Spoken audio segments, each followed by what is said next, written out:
Sometimes you go all in, and they call with a better hand, and you're Nod your head like that too. Okay.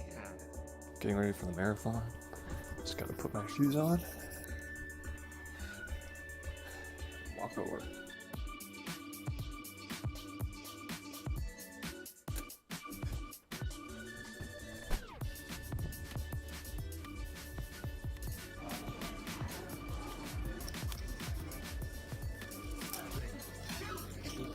Alright guys, day 2 drought is over. Just finished bagging and tagging in the marathon, day 1 for 69,600 yesterday, which means today I will have 87 big blinds coming into the 400, 800, 100 ante level. I don't know what my hair is doing here, but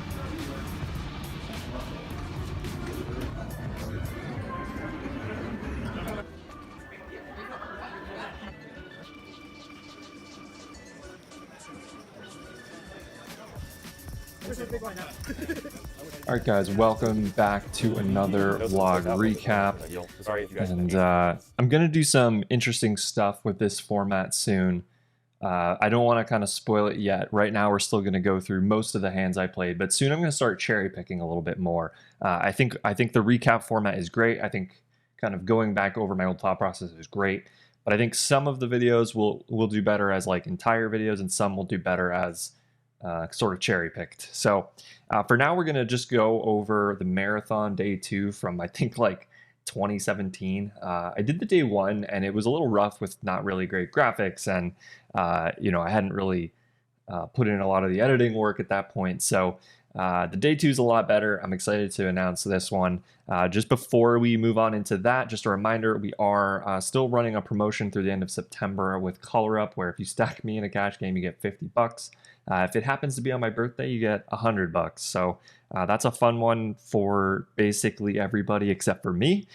And yeah, it's been going well so far. I've been stacked twice.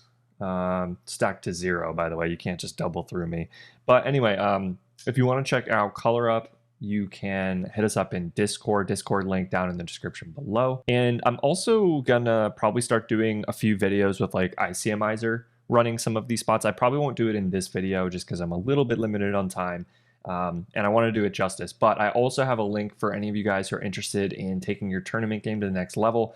You're really not going to want to miss out on using ICMizer. It is a tool that is part range calculator and part you know, Nash equilibrium sort of tool. And what it's basically going to do is it's going to take all in or fold spots pre-flop in No Limit Hold'em and tell you based on the prize pool and based on the other players' stacks, assuming like equal scale, everybody's playing correctly, what you should do. And it's got a lot of cool features. You can also basically plug in your own ranges. You don't have to leave it to equilibrium ranges, and it's still going to tell you what the right thing to do is. So I've found it really helpful as a learning tool, and I hope to kind of show myself using it in some spots coming up soon, partially because I've just been a little bit lazy on the tournament study grind lately, and I want to get back to that. So look for some of that coming soon, but now let's get into some of these hands. So I did a great job in this video actually talking about all the people at my table. First off, this is actually a pretty tough table draw,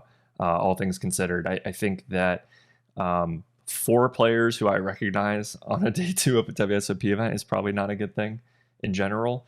But in particular, you know, these guys are no jokes. In particular, Mike Lee is savage.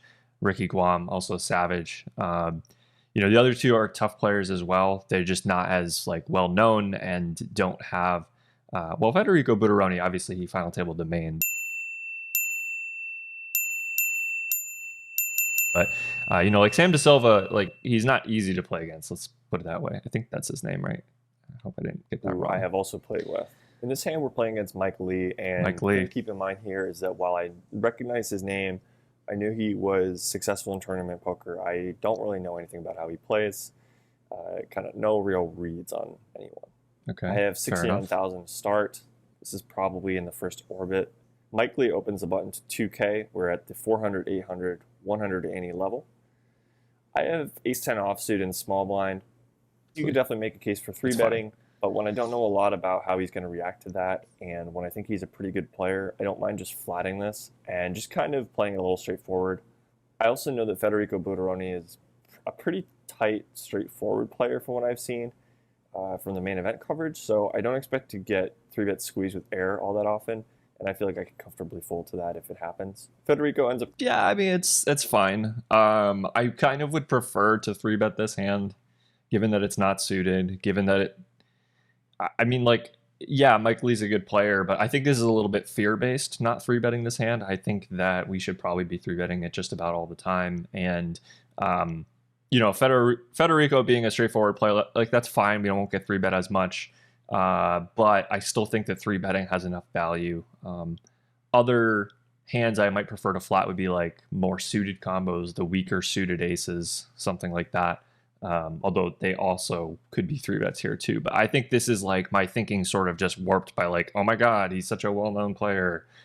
This is such a big deal for me. And, you know, if I was playing that spot again today, I would definitely as well. Let me go 3-away to a flop. Flop is queen 10-5 with 2 hearts.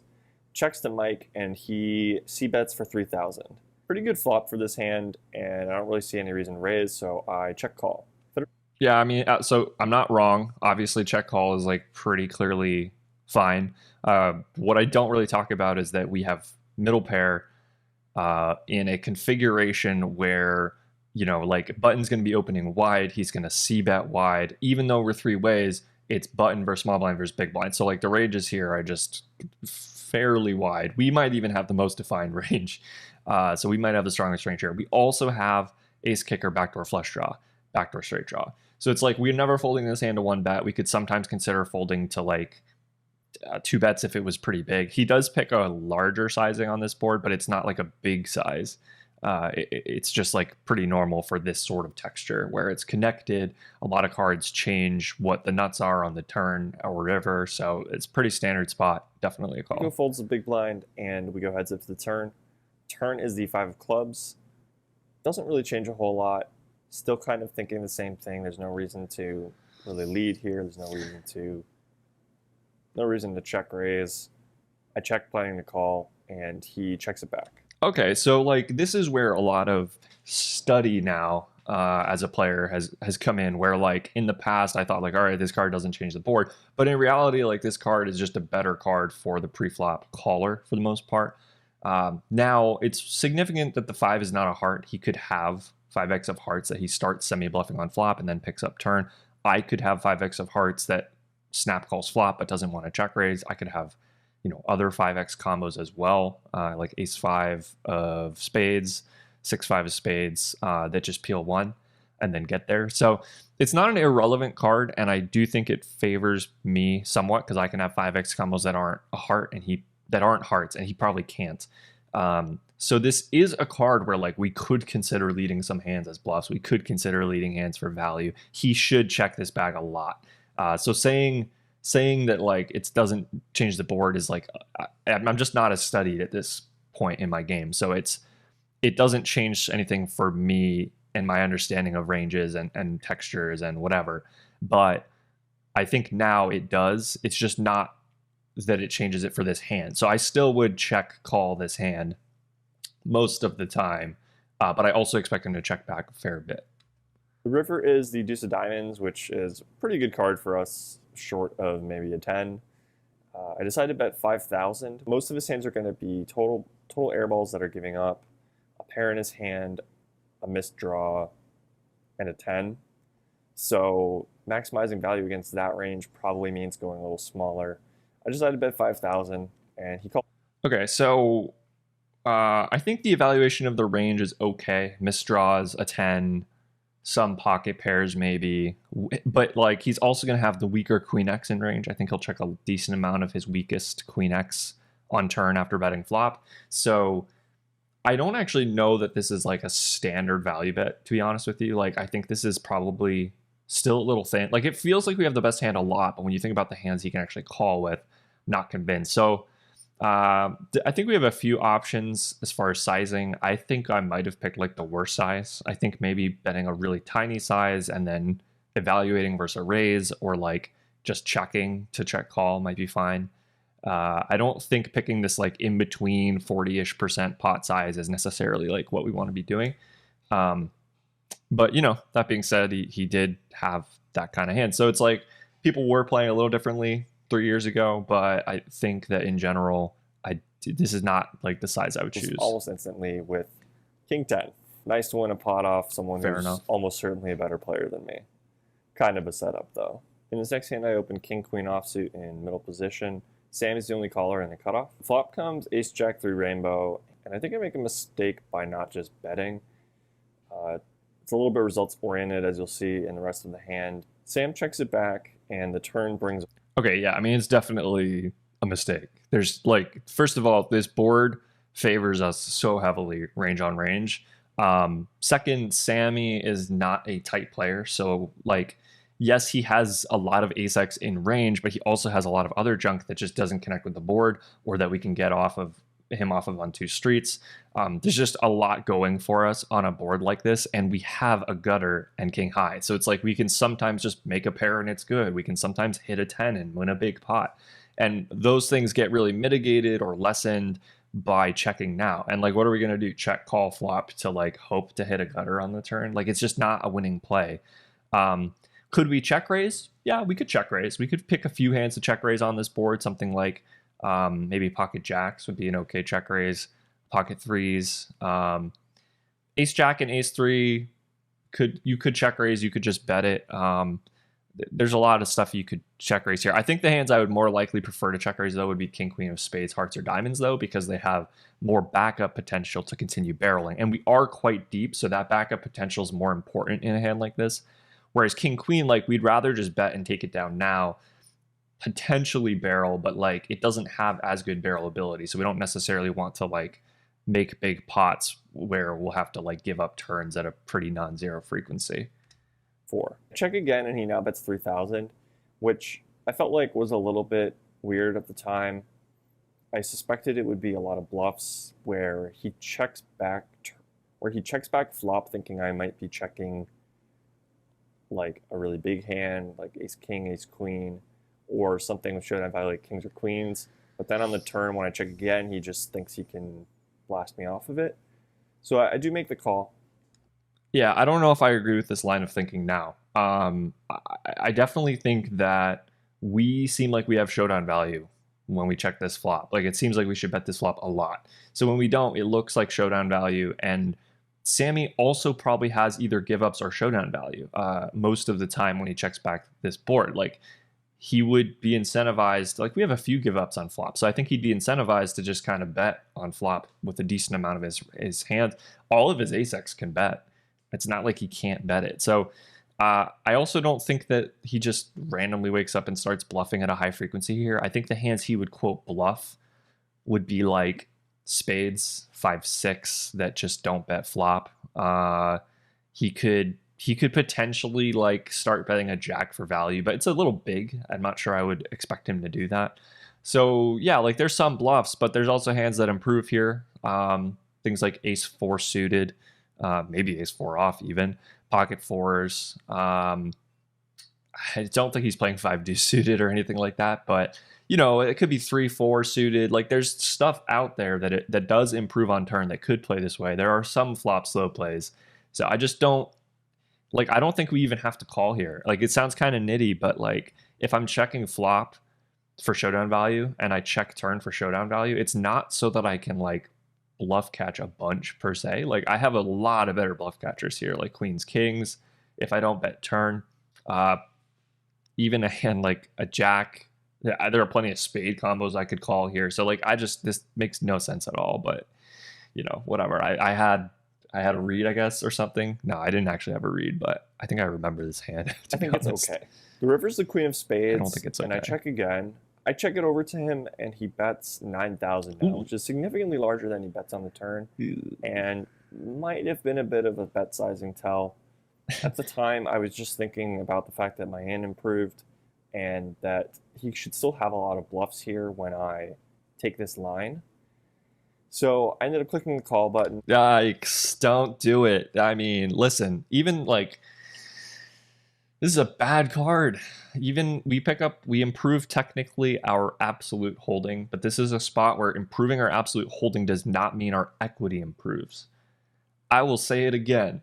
We improved our absolute hand strength, but we did not improve our equity against range. If we think about our range, like our equity of this hand against his range on this board and the bluffs that I talked about him having before, like a bunch of them just got there. Like, let's say he checks back king 10 and then starts betting turn. He gets there. Let's say he checks back flop with spades and starts betting turn. He gets there.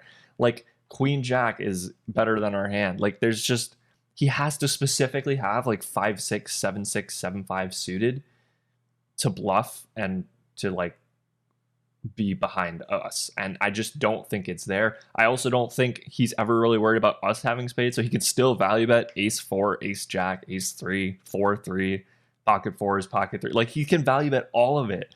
And his sizing is like, we don't want to call with a lot of our range against this size, especially when he's so value heavy. So first of all, I think his sizing is actually a little bit of a mistake, because our range overall is very weak, doesn't include that many spades, whatever. And his range is overall pretty strong. But hey, it's me in 2017, so I didn't really like the fold button a whole lot, and I called. Let's see what happens. Not really sold on my line. Not sold on it. He turns over pocket 4s for a turn set, and he probably got the max value there. Yes, he did. That was a fun hand. In this next hand, I am back around 65 to 70,000. I don't have exact stack sizes for every hand, so bear with me. It's not really super important until later on in the day anyway. There's a guy in seat 5 who has been berating Sam in several hands. Very poor sportsmanship, just really unnecessary things, and frankly, stuff that just does not belong at the poker table. Now, I've definitely been guilty in the past of, saying an angry word here or there. I think this goes well beyond this. He's winning hands off of Sam and then berating him on his play. And he's been called out by me. He's been called out by Mike Lee a couple of times. I remember this. He's not really stopping. Anyway, you can kind of get the vibe at the table. Jerky, it's a little uncomfortable. It's a little European tense. guy. Anyway, he opens middle position at 2,000. Folds around to me in the big middle position jerk. I love it. Classic. All right, so we're still all doing 2.5 X raises, I guess. And I have jack 7 of spades. I think this is a pretty okay defend spot. Very playable hand, very good price. And while I don't think that this is a particularly bad player, this hand's going to play fine. We catch... Yeah, so this is obviously like super standard now in 2020. Defending Jack 7 suited is like, what are you, nuts? You wouldn't defend Jack 7 suited. It is fair that it's a bigger size, so you don't just like auto defend everything, but yeah, super one standard. Of the better flops we can with 5-4 deuce 2 spades. Okay. I check it over to him. Good. He cbets. I decided to just call. All right, so this is interesting, right? Like, first of all, he bets massive. Like, in 2017, people weren't sizing down quite as much, but this is like a big bet on this board, and we are deeper. So we have to ask, like, what does that mean? Well, on this board texture that favors the preflop caller, for sure, he probably sizes up with his bets, but maybe not this much all the time. And he probably bets with a small frequency of hands, meaning he doesn't c-bet that many bluffs. He's betting more of the strong hands and strong draws, which, by the way, Jack 7 of spades doesn't do well against his strong draws. So, I think I would check raise this board at a reasonably high frequency if people were, betting small, were I think, making a mistake in their frequency, like betting too much. But I don't want to do it here. I think check call is fine. We still have 2 overs and the flush draw and a backdoor straight draw. So I think this is an okay spot. Like, I don't think we should fold by any means, but I also don't think we have to check raise this exact holding. I think we'll get ourselves into trouble. Maybe not stacking off, but like getting in a lot more money against a range that's primarily going to be over pairs, sets, and better flush draws for the most part. Or we block a lot of combo draws, but like even 6-5 suited is like has us in not great shape. I could check raise. I definitely have some 2-pair and sets in my range, but I also feel like it might be a little bit face up as a draw since there are so many of them possible when I defend the big blind here. The turn is the 2. So I mean, it's not the problem's not that it's face up. Let's just get that clear. It's not an issue of it being face up. It's just that when he chooses the size and when he's betting this board that favors us, we have to understand that like he doesn't just always have king queen offsuit no spade, right? Like he's probably got things that connect with the board at a higher frequency than like normally in a different kind of flop texture scenario. Clubs. I check it over to him, and he decides to check it back, looking kind of annoyed. I think this just is a little bit involuntary. I don't think it's a reverse tell. Not really sure why he's annoyed, other than that he probably doesn't have anything. So I'm probably gonna bluff most rivers. But we get bailed out from having to decide whether to bluff with the 7 of diamonds on the river.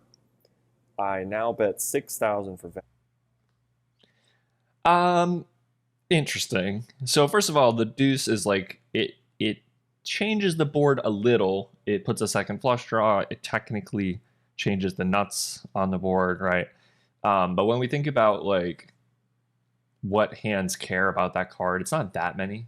This live read thing is like it's hard to know whether to trust myself. I may have seen something. There could have been something valuable to notice there, but it's hard to make sense of it in the context that I have now. So I care more about the game context here than like the live intangibles or however you want to talk about it. So this card is obviously good. We will win a lot at Showdown on this 7, but at the same time, it's a little bit hard to see what we get called by or what we're targeting. It feels like we're targeting like pocket 3s, pocket 6s, and like ace king no spade or something. But like you have to have him betting ace king no spade on the flop, which is not a given, I don't think. So I actually think check calling might be better. Or betting a lot smaller, because right now what we're targeting is like a pretty weak range on a relatively, like a lot of things missed sword texture. Like he can call us with ace high, but I just don't think there's enough out there to justify this without betting smaller. But yeah, we get called. Let's see what happens. value, and he calls pretty quickly. I turn it over, and he says he had a 7 as well. Take that one down.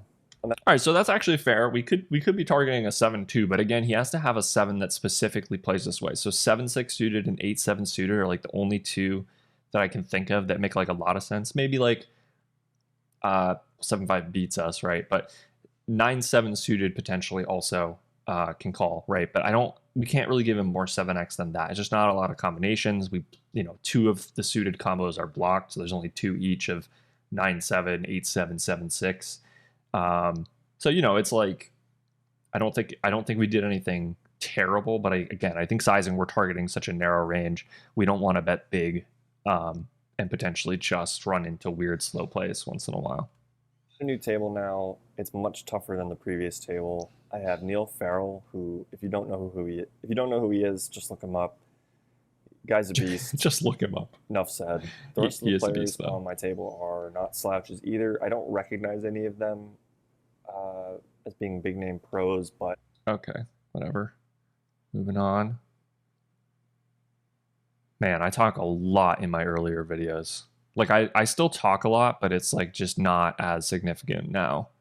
It's like much more about the hands. Okay, button opens. Blind with ace-6 offsuit, and rather than try to call with Neil in the big blind and make something good happen, I just decided to 3-bet to 7,700.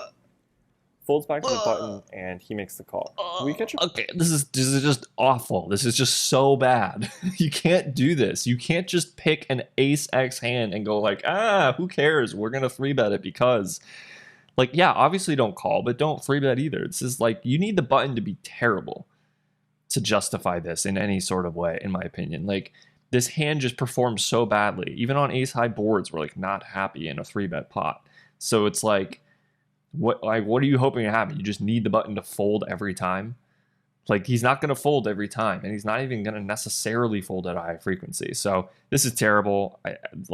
Especially if you look at our stack, we have like 55k in the stack. Like, we don't want to stick in 7, almost 8 big blinds off of a 55 big blind stack with a hand this bad. There's just no justifying this at all. Pretty good flop for this exact hand. It's 6-5 deuce with 2 clubs. I cbet 6,600, and the button calls fairly. Okay, so I mean, like, if we're gonna play this way, this is fine. Obviously, like, we flop top pair, we bet small. We could maybe bet a bit bigger on this exact board, but I think this is okay. But like, you can't just brush over pre-flop and be like, oh, well, I played the flop good. Like, it just doesn't work that way. quickly. The turn is now the 10 of spades, and I'm not exactly sure what he's calling the flop with. I think it's very possible he can have some draws. I think he's going to continue against the 3-bet reasonably wide, just based on how the table's playing. He can have some pairs as well, and at this point, I'm just going to try to keep representing a better hand, even though I do have a pair, and I'm ahead of some of his peels on the flop with flush draws. I bet 12,500, and he jams. I thought it was a close spot. I thought it was a tough spot, and I didn't have like a strong read on this player, whether he was very bluff happy or not. However, I did see that he was capable of bluffing from the few orbits I'd already played. And there's just not that many hands that I think he's going to shove this exact turn card with when he doesn't raise the flop. You know, there's a lot of draws he can have. There's not that many sets, and I block some of them. And pocket tens, he might not even shove on this turn card because he might expect to maximize too many folds against my bluffs or ace king. In the end, I just didn't think he had enough value hands for me to fold a hand this strong, so I called it off. Okay, so this is really interesting, right? Because this is like the epitome of 2017 Matt, is like find a reason to call, find any reason, and don't fold. And it's like I think this spot specifically, first of all, the bet is bad. I should not continue betting turn, I don't think, just to set up a triple barrel. Like, there's a lot of bad rivers that I can't triple on. And so double barreling just to set up a triple is bad. And I don't think we can expect many of his hands to fold turn that called flop, because all of them either still have the same equity or close to the same equity or pick up equity even. So when we think about the hands he can have here for value, so the bet's bad, right? Like, I prefer check evaluate. He can have like 7s through 9s here. He can have 10s. He can have a few other hands, right? He can have draws too, which would beat, but we're not ahead of them by much. When he shoves, though, when we do bet and he shoves, it's like, okay, I don't think 4-3 is in range in a 3-bet pot. I just don't. It might be. There might be 4 suited combos in there hiding, but I don't think so. I think it's possible they raise flop, whatever. Deuces, 5s, 6s. There's, let's see, 6 combos of deuces and 5s, 1 combo of 6s. So 7 combos of sets on the flop, 3 combos of 10s. So, like, there's 10 combos of sets. This is not an insignificant amount of sets. We block 6-5 suited, and so does the board, so there's only 1 of that in 6-5 of hearts, so that's good for us. Ultimately, like, what else can he shove, right, for value? I just, like, how does he get to the turn with a 10? It has to be 10x of clubs. So, like, Jack 10, Queen 10, 10, 9, King 10, Ace 10 of clubs. Like, those could be in there, and those could play this way, but I don't think they will. I don't think one pair is ever jamming here unless it's as a bluff, and I don't think a 10 will bluff. So it's like, what hands are out there too? Well, combo draws, 7-8 of clubs, 7-8, 7-9, 9-8 of clubs and spades can do this. They are not in bad shape, though. Those hands have like 3 plus 9, 12, plus 6 is 8. They have like 18 outs or something. Like, it's a lot. So even when we're good, we're just like not in amazing shape. Now, if you give him random stuff like ace 3, ace 4 with no flush draw, like, then yes, we can definitely call here. And I think what I was getting to the bottom of is, like, he just doesn't play this way with sets 100% of the time. Like, 6s, 5s, deuces raise flop very non-zero, in my opinion. This is a wet board. We're repping a strong range. There's almost no reason not to raise them.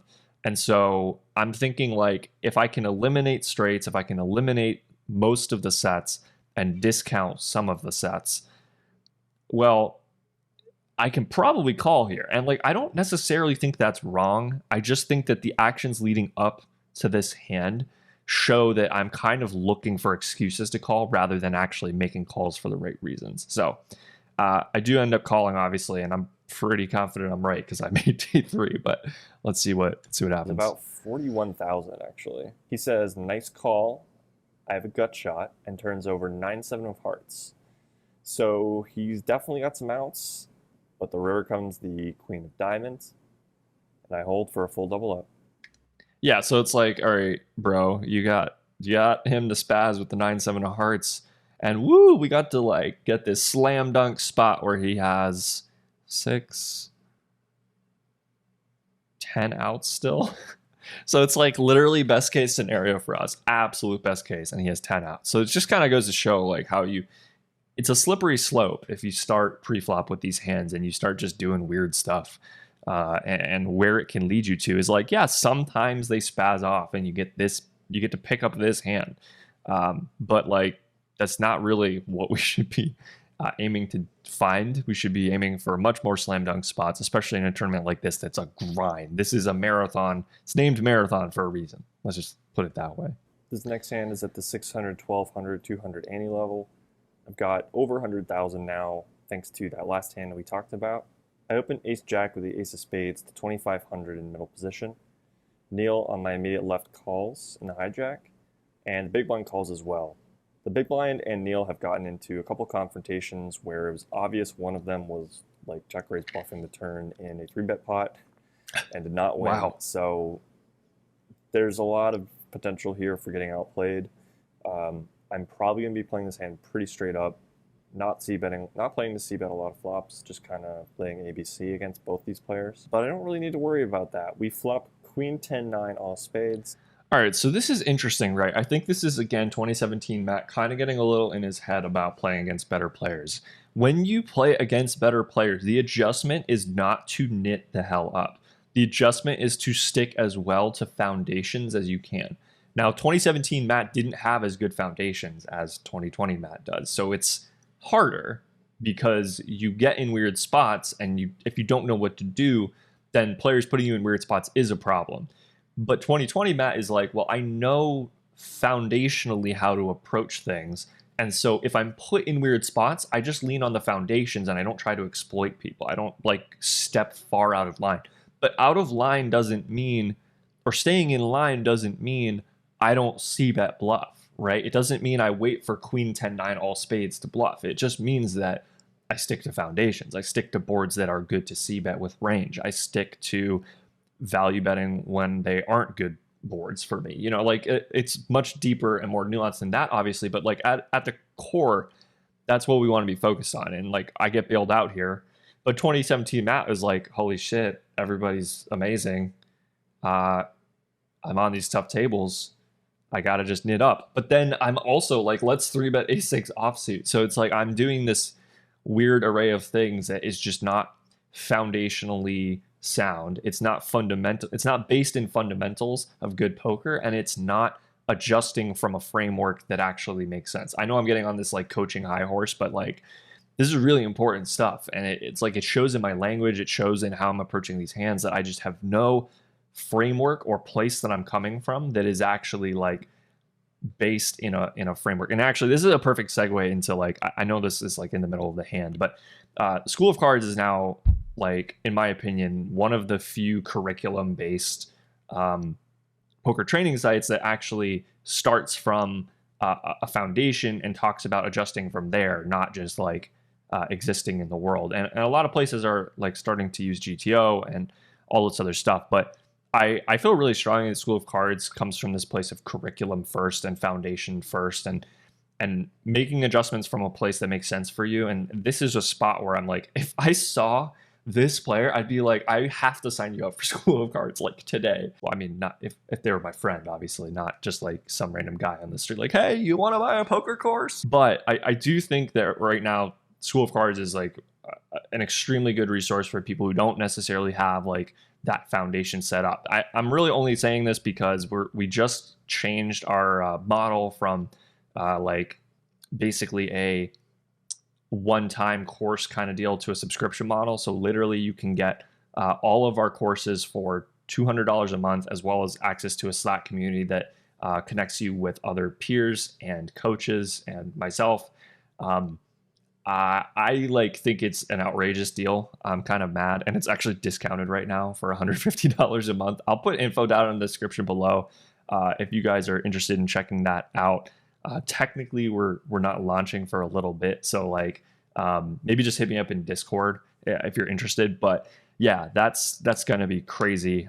We're already like 100 members strong, and it's going well. I'm excited about it. But anyway, getting back to this hand, like if 2017 Matt had the path, he would not be playing this way or talking this way. He'd be a totally different player. Let's put it that way. I have the ace of spades in my hand.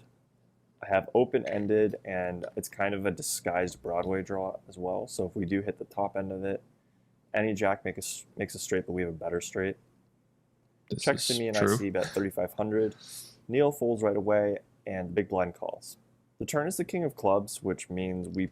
Yeah, okay. So like obviously we bet 3.5k. We should bet bigger on this board. I think I'm kind of like having a bet sizing tell here, or I wasn't calculating the pot or something, because 3.5k into almost 10 is too small on this connected of a board. We are multi-way, so we can size down a little, but we just have a hand that can go ham if it needs to, and we should be willing to do that. But moving on. We probably hit the best card for our hand. Yeah, We hell yeah. do still lose to flop flushes, but I don't expect there to be many of those. And those that are there would probably have check raised this flop. He checks it over to me. I bet 8,500, and he folds. Yeah, A little bit of kinda boring. an anticlimactic situation.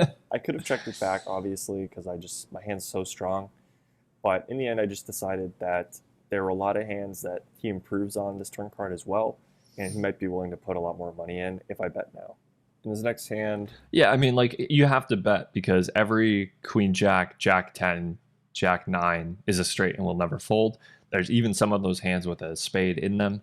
So it's like a few hands also pick up two pair and you can deny equity. So like a bet is absolutely the right decision. A big bet also makes sense because we're going to bet a smaller subset of our hands, and those hands will be stronger and can stand to get action from a stronger range as well. we have about 118,000 now. There's a short stack who shows 10,400 from middle position. Folds to me in the big blind, and I have ace jack of spades. Easy game. Seems like a pretty tough spot to fold. He has tons of worse pairs. There's dead money in the middle, and it's just not a very big shove. I call it off. Also a good spot to run ICMizer, by the way. Link in the description down below. I feel like such a shill today, but like all this stuff is really important, guys. It's like I know a lot of you guys are here for sort of like a mixture of entertainment and education, but like if you want to take poker seriously, like this stuff matters. So like yeah, this is a slam dunk call off, even if he's shoving a little too tightly from middle position off of this stack. And I mean, we could fist pump on our way to the Sklansky dollar bank or whatever. He has pocket fives, and the board runs out so that I do not win. So lose a quick little one there. But Everybody's not a all huge in. dent to the stack at this point. I end up getting table changed off this table to a new game where I've got Grant from the poker guys on my left. At first, So it begins. I couldn't figure out where I knew him from, but I knew I recognized him. It's been a while since I watched a video from them, but if you guys haven't heard of them, definitely recommend checking them out. They make great content. Chilling love in their this commentary, video. and they are short enough videos where Okay, so basically the poker guys are awesome. I'm gonna do a quicker 2x version of this than I did here. Basically, go check them out. They're awesome. I'll put a link down below. and it folds back around to early position. Okay. We're pretty Good deep stuff. stacked. I think he has about 75,000 to start this hand. 60 bigs. He makes it 22k, Ooh. and this is decision time. Yep. I have to decide whether queens are good enough to go with for basically 50 bigs and 60 a bigs. very large portion of my stack or not. I think people get it in with ace king enough, and I think queens are just too strong. You have to put it in. I shove. All right, so this is where the live element matters a little bit more, because this is a spot where like I'm probably not jamming anything in this spot because I want to have some calls to the 4-bet against this size. Like it's such a small size, fractionally, like percentage-wise compared to my previous bet.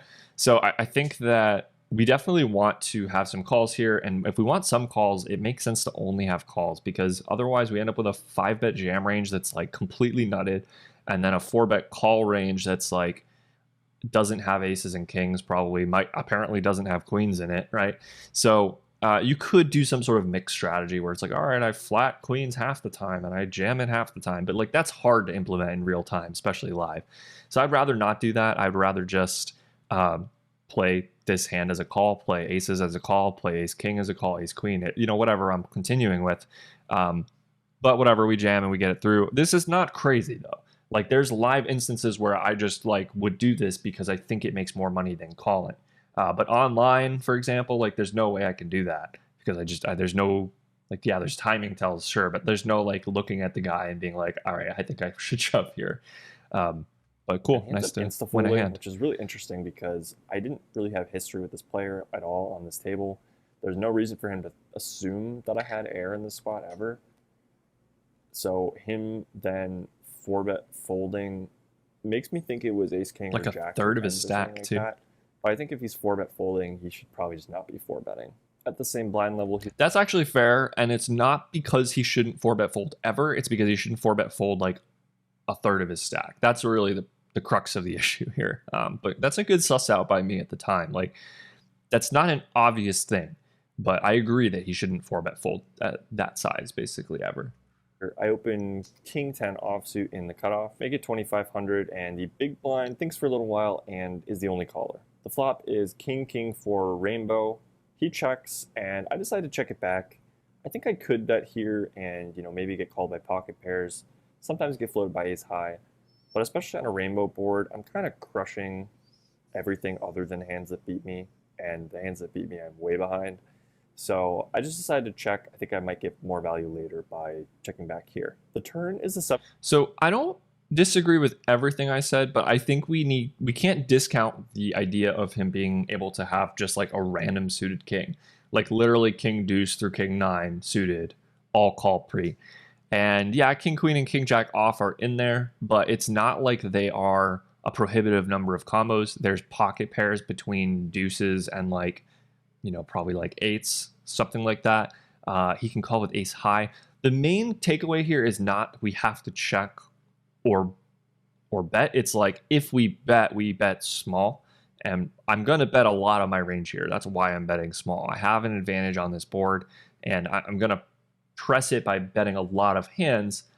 And if I'm betting a lot of hands, I need to lay him a price where it's difficult for him to continue. So it's difficult for him to continue if I bet small because he's supposed to call with a lot of hands. That basically just means that like I'm laying him such a price that with my bluffs, I'm giving myself a really good price. And if he just lets me get away with that by folding a lot of his hands, it's a big mistake. So he's supposed to call with more hands. And that's like how I can maintain this equity advantage while still betting a lot of holdings, basically. But it also means I need to bet small with like king 10 of offsuit here, whatever.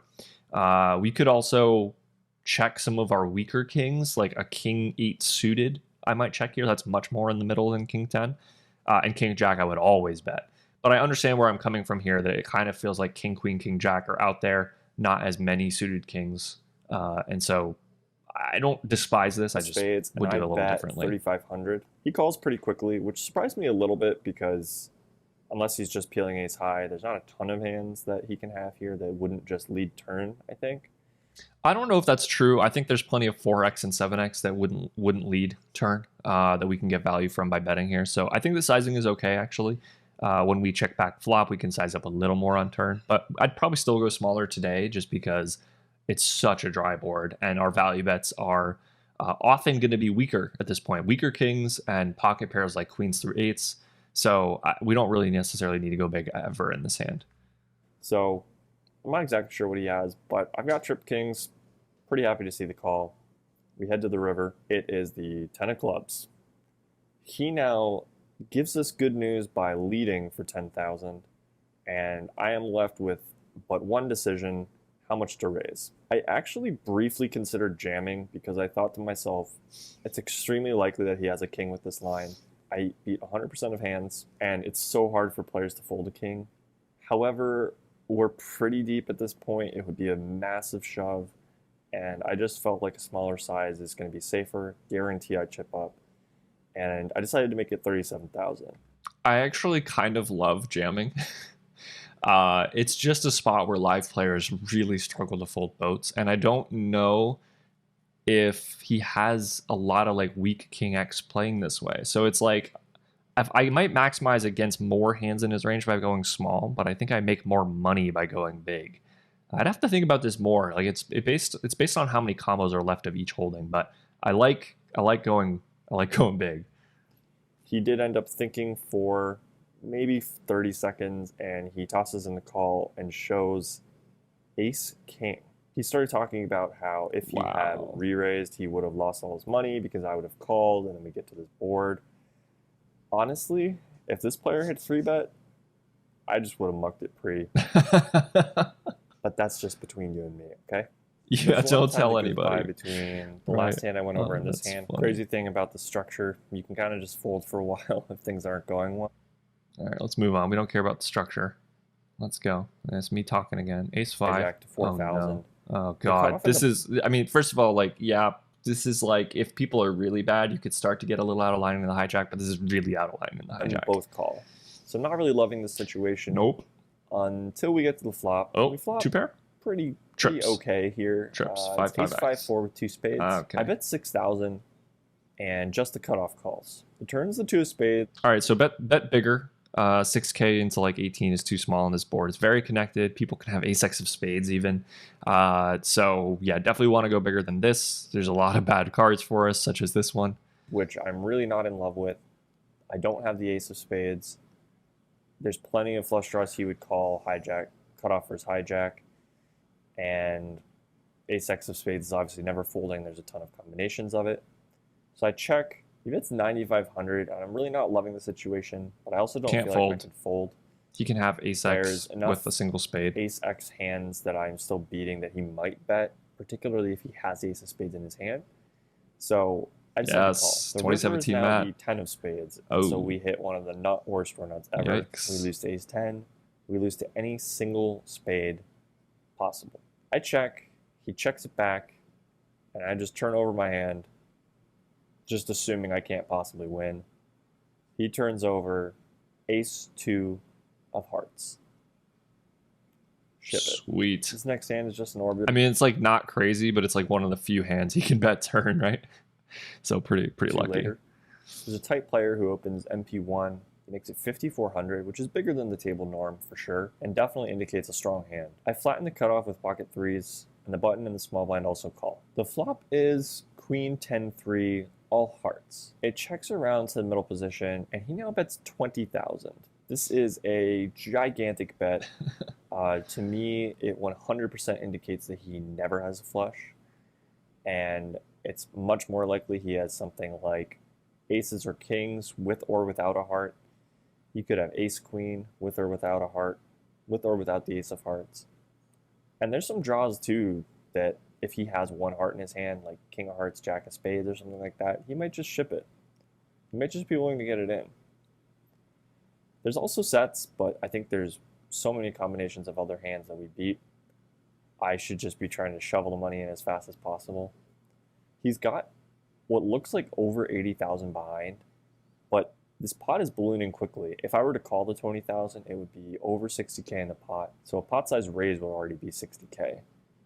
80K. I just decided to jam it. I think a ton of his hands are willing to get it in here, and I have one of the best hands I can possibly have that is not a flush. So I just ship it in there. Folds back to him. He only thinks for maybe 15 seconds, and he calls it off. Yeah, so I like this. I think my thinking's pretty on point as far as hand reading and understanding like where we're at and what these bet sizes mean and like what he'll do in response to a shove. I think this is great. We might run into queens and tens sometimes. Occasionally we'll run into a weird like small flush where he's very afraid of a 4 card coming. But on this board, it's harder for him to have those hands. It's like king jack of hearts, jack 9 of hearts maybe, but from a tight player, like he may not even open MP with those sorts of hands. So I think this is great. More power to me if I win the hand. I turn over my hand right away, and he shakes his head. I mean, the disappointment is palpable. He turns over ace queen, no heart. Oh, so beautiful. He's drawing almost dead. All we've got to dodge are some I love backdoor it. straight draws, some backdoor boats. We're in the clear.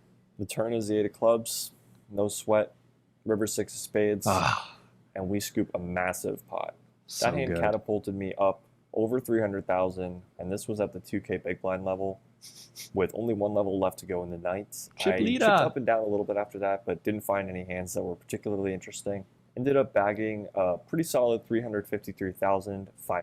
All right, so you know, obviously a lot of bad plays here, a lot of bad things, but there's a lot of good stuff going on too, and you can really see where like some of my strengths as a player have really come from being put in these weird spots and having to figure it out and like do this hand reading on the fly and like just kind of like pull up by my bootstraps and hope to win. Obviously a lot went my way though. Like I had to get pretty lucky to run into particular bluffs to like get the runouts that mattered, and like this spot is just a gift, an absolute gift. This guy should never ever, like even if you make the pot 25k pre, SPR is like 5, he should never be stuffing in 125 120k here with like top pair, no redraw. It's madness. So massive gifts, obviously very lucky to run this good and get into that spot. But you know, some good things happening too, like this hand reading in this spot, sussed it out, made the max value out of it. So you know, 2017 Matt like probably gets like a C- in 2020, but there, you know, if I was scoring it by different ways, it would be like hand reading is probably like an A- or a B+, and then you know, like hand selection and range construction is probably like a D to D-. But like, you know, in 2017 a lot, and especially live, like a lot of these players just aren't putting in that work. So it kind of worked out for me, but obviously in a tournament like this, you got to get lucky. So as always, really appreciate you guys being here. Leave me a comment down below. Smashing the algorithm into submission, smashing that algorithm into submission, telling it, you know, giving it the what for, showing it who's boss, etc. And I will see you guys all in another video. Sometimes you go all in, and they call with a better hand, and you're fucked. Nod your head like that too every game. Yeah. Getting ready for the marathon. Just gotta put my shoes on. Walk over.